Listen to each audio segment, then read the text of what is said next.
Zakai, just the biggest difference in the second half for you guys. What happened at halftime? Yeah, I feel like Coach Barnes said some things to us, and I feel like it put a little fire under us, and we just came out with a different type of energy. We knew in the first half we didn't execute some things, we didn't play with the same type of fire that we were supposed to come out with, but second half I just feel like we came out with a whole different type of attitude, different mindset, different energy. Zakai, Rick was just in here talking about how he maybe said some things to you that he wouldn't ordinarily say. What did that do to you? How did that end up motivating you?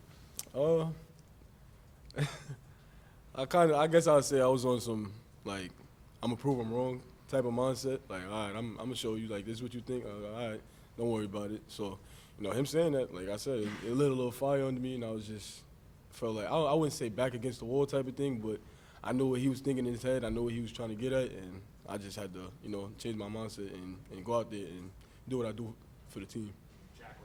Chaz right here in the front. You scored 21 points and added 8 rebounds. Game high tonight. How does it feel to get back into that strong scoring rhythm, and what have you done to adjust to substantially raise your rebounding totals over the last couple of weeks? Yeah, today was definitely a good win, much-needed win for the team. I just try and do my job night in, night out, and use my big body. I'm usually bigger than some of the other guards, so just using my frame to go in there and get some rebounds because I know that's what the team needs. You guys, Rick, what was Rick's tone like at halftime talking to you guys? Was it a practice, Rick Barnes? Was he a little bit calmer? How would you describe it? I honestly say a little bit calmer. For me, honest, it wasn't.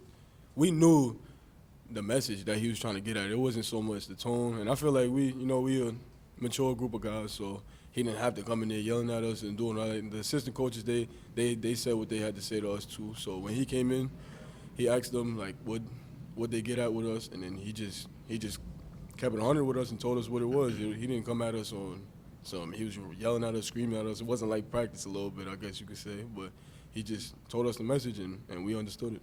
Mm-hmm. Yeah, I'd just say he had a calmer tone.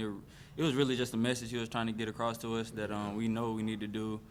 We weren't really playing like us, so it really resonated with everybody, and we came out and handled business. Zakai, Rick said that he thinks you're probably at your best when you play angry.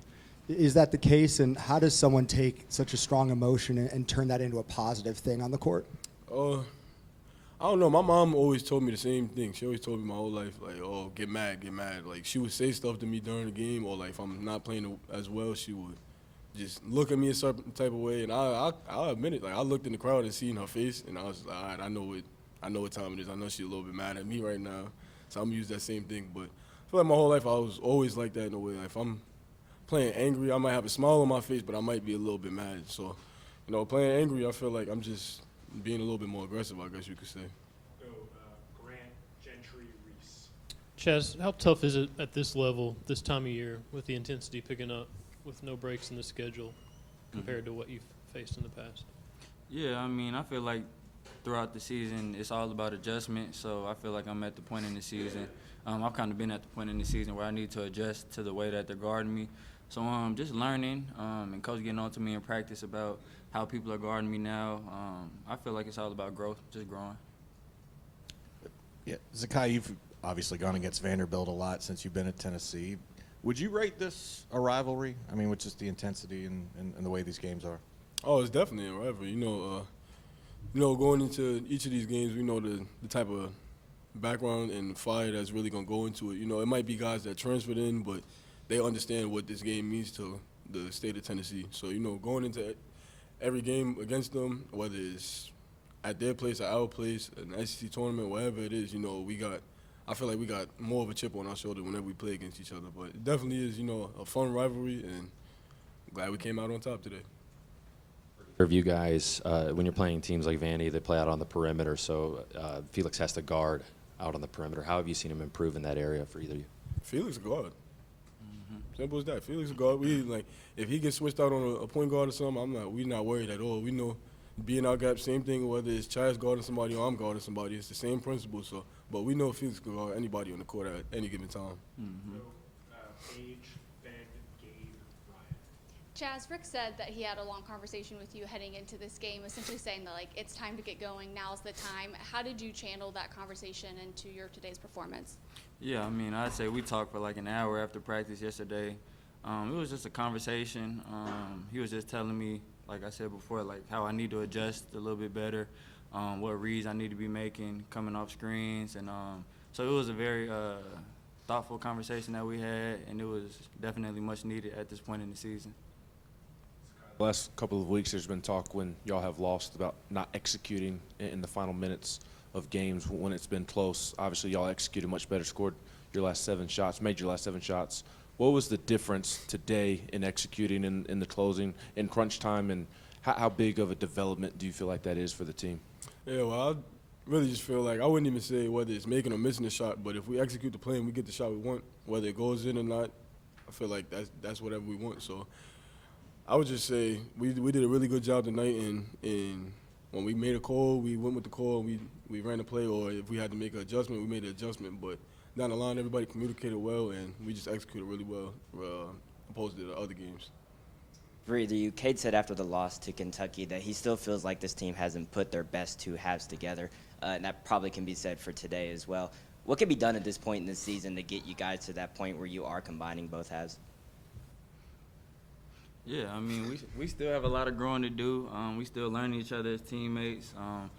But, I mean, just like you said, putting 2 halves together, that's something we are continuing to work on. I just say executing on offense and defense, but just being consistent throughout the whole 40 minutes.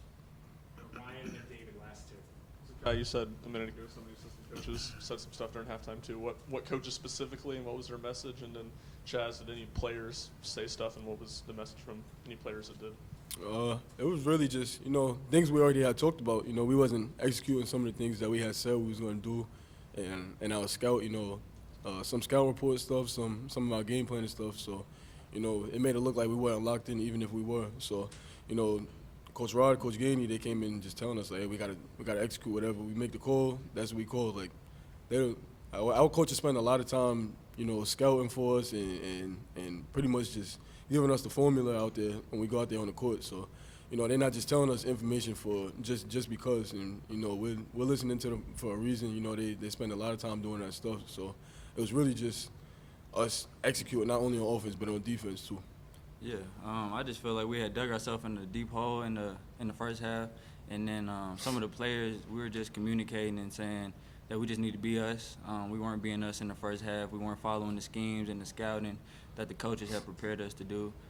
So just being us, I feel like it really wasn't anything that they were doing. It was just on us. So we got it together in the second half. Last one from David. Zakai, following up on kind of the playing angry, take us through the sequence with the double technical and then the 3-pointer that followed. What led to the double technical, and as a result, how good did that 3-pointer feel?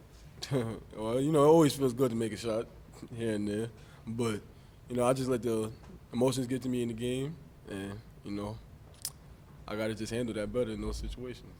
As simple as that. Thanks, everyone. Thank you.